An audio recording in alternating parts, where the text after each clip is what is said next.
All right, hello my friends. This is going to be a bit of an interesting video.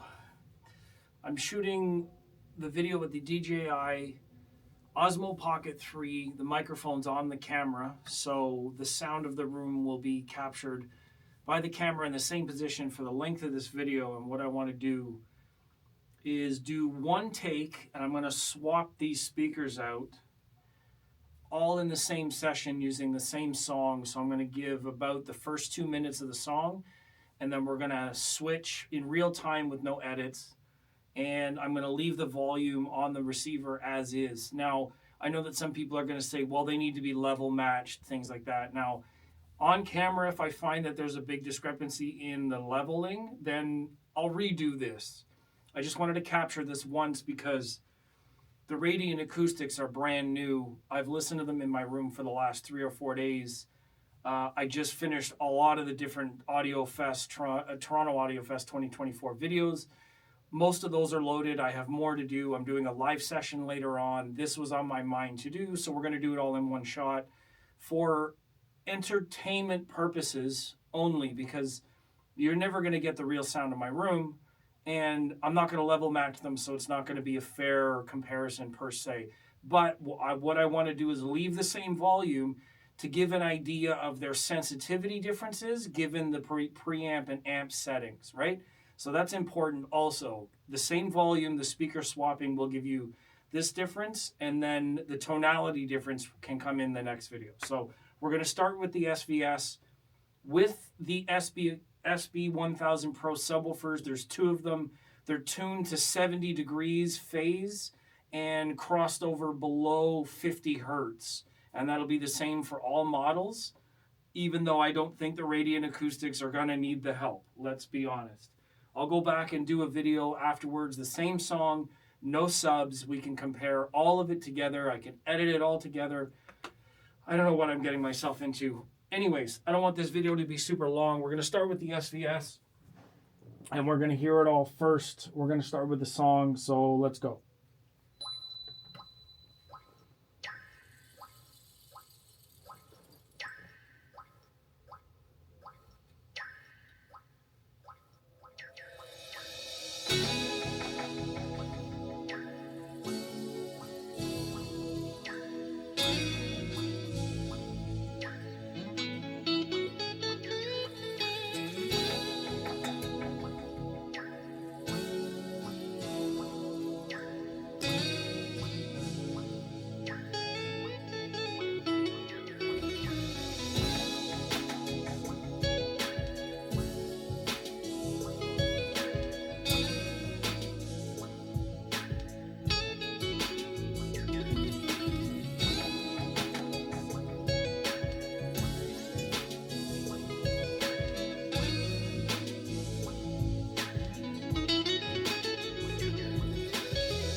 Okay, that's 2 minutes and 12 seconds.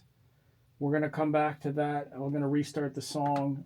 I'm going to swap the speakers in real time, but the thing is I have to turn off the Orchard Audio amps first because that's what the manual says. So stare at the back of my legs, my rear end while I'm doing this. It has to be done.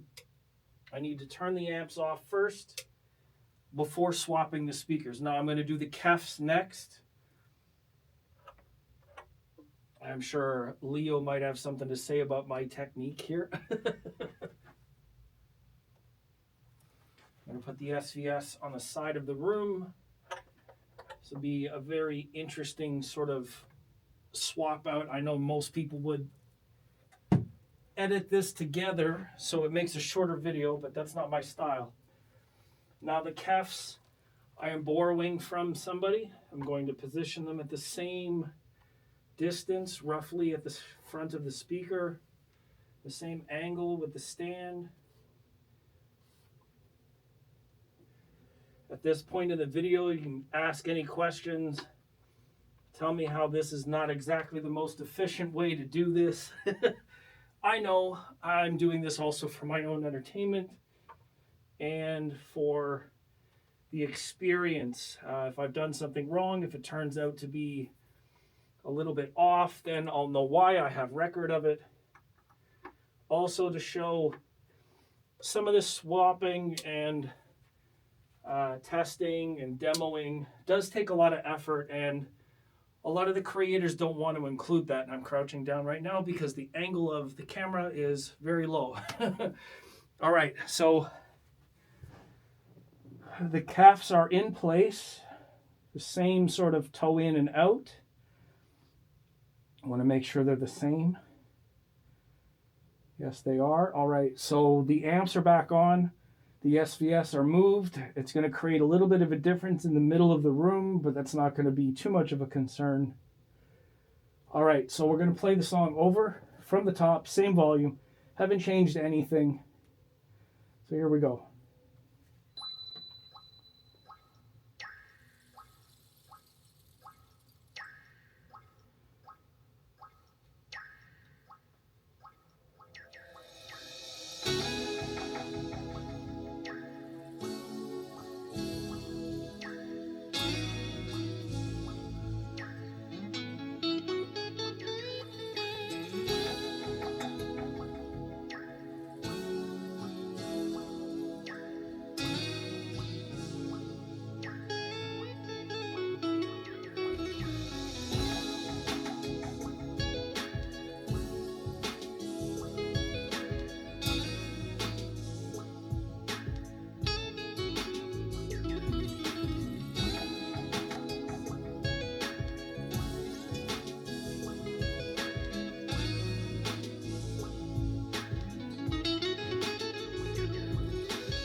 That's 2 minutes and 15 seconds.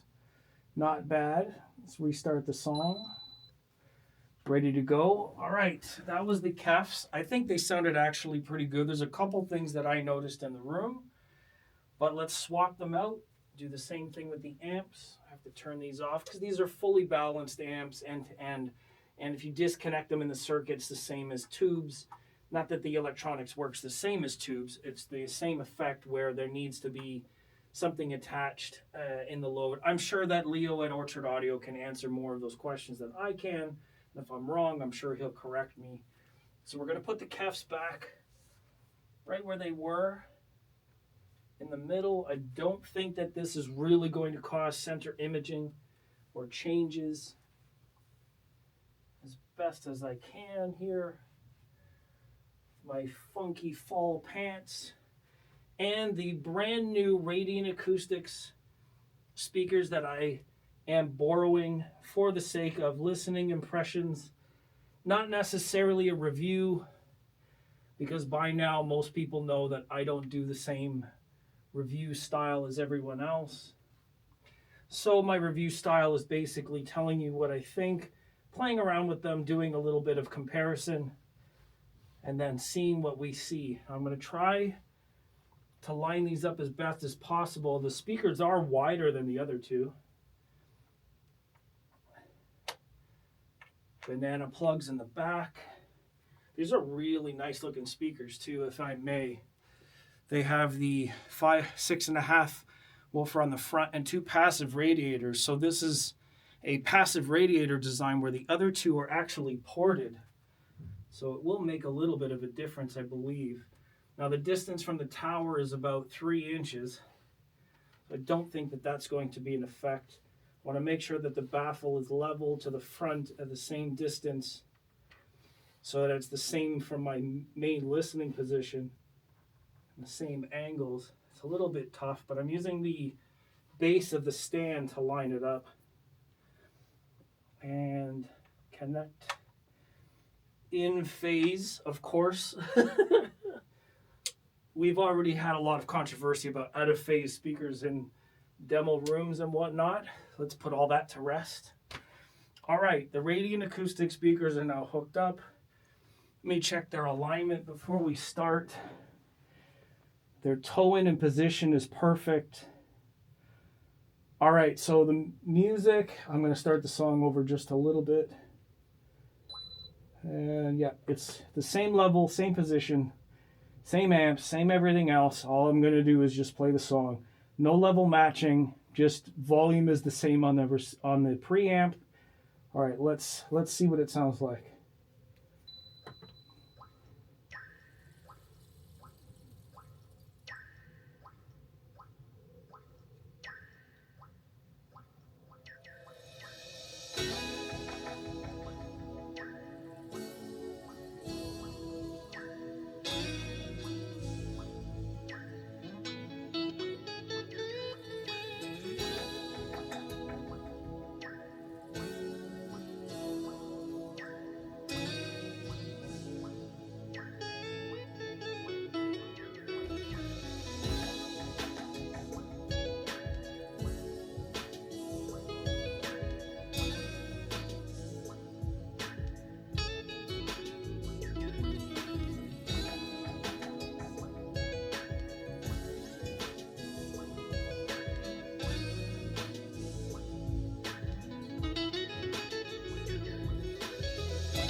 Well, that's 2 minutes and 18 seconds of the same song. Yeah, my listening impressions here, if I can be so bold. I'm going to use this as a stand. My listening impressions of the three back to back in this scenario, I can hear some differences. I think that level matching is going to help me evaluate them a little bit better, because I can, in room, I can hear that there's a level matching difference. I believe the KEFs sounded, tell me in the comments. I'm not even going to tell you what I think, because that's going to affect what your answers are going to be. I want you to comment what you hear. If you've never commented before, if you usually don't comment on videos, if for whatever reason you can't, you're watching this on a TV, somehow try to let me know, comment and let me know what you think. SVS, KEF or Radiant, any opinion on any of the way that they sounded. I know that I heard some things, but I'm not going to tell you what I think in this video. I'll save that for another one. It's not clickbait. I'm not trying to leech everybody for viewer attention. I just don't want to say anything because I want to hear from you first. This is a way for me to do an A, B, and C comparison in one video and hear from the audience. I need your feedback in this case. This is half an experience for me, and it's also a little bit of a conversation between myself and you. This is enlightening. I'm super, super glad to just listen to these. The same thing with the ones that I'm not using in this demo, which are powered, and I don't want to use them in compared to passive speakers, which are the Bucart A10s. They are bookshelf speakers, but they have their own amplifier. This amplifier applies a lot of different DSP and other tunings that the others won't have. So in my opinion, it would be an unfair comparison to play these. These are also in a slightly different price category. However, I believe that the A10s and the Radiants per price might be in the same ballpark, given you have to apply an amplifier to these, and these have an amplifier included. Another reason why I want you to comment in the comment section below, do you want me to A/B demo the A10s and the Radiant Acoustics against each other, given the Radiants will be on the Rotel preamp and the Orchard Audio amp, and the Bucart Audio will be the same preamp, same streamer, but it will be an internal amplifier rather than the Orchard Audio Star Crimson premium monoblock amplifiers. God, there's so many words to describe what we're using. It's a good thing that I know how to talk well, speak well. I just disproved my whole point. Anyways, prove to me that you have fingers that work, and prove to me that you have an opinion on the matter. Help me understand what's happening in the video via the recording. Let me know what you think. Let me know your opinions. Let me know what it sounded like. And I really hope I pressed record before I started this session. Wouldn't that be a fantastic end to the video? Anyways, it's going to go up as is if I press record. Please leave me your feedback. Stay tuned tonight for the live session. I'm going live at 6 p.m., which should be another 2 hours. I'm going to be doing a photo reel scroll from Toronto Audio Fest 2024. A couple of new thoughts on these, which will be an extremely big tease for everybody to see this before that video. But you know what? We're all in it together, and that's just the way it's going to be. So please comment if you can, and thank you for supporting, showing support, doing the activities. The interaction is really what I like from this channel. You don't have to subscribe if you don't like what I'm doing. That's fine. Commenting and letting me know what you do think is valuable nonetheless. I do appreciate it. I'll see you in the future. Thank you very much for everything. And welcome to all the new subscribers. I believe we went up 107 subscribers in the last few days. Thank you to Toronto Audio Fest for providing all of that awesome content. I think I loaded about 30 sound clips, a couple of different room tours, floor tours. If you haven't seen any of my previous videos and you show up to see this one, please check out the rest of them. There's some information there, and I believe my channel grows in a linear way where it's a story from start to finish. If you're new, you may not know where the references come from. If you catch up, you'll catch some of the things in the future. Anyways, I'm rambling. Thank you very much for your time. I'll see you in the future. I'm just going to walk up and turn the camera off because that's how we're going to do it. All right. I'll see you in the next one. Thank you very much.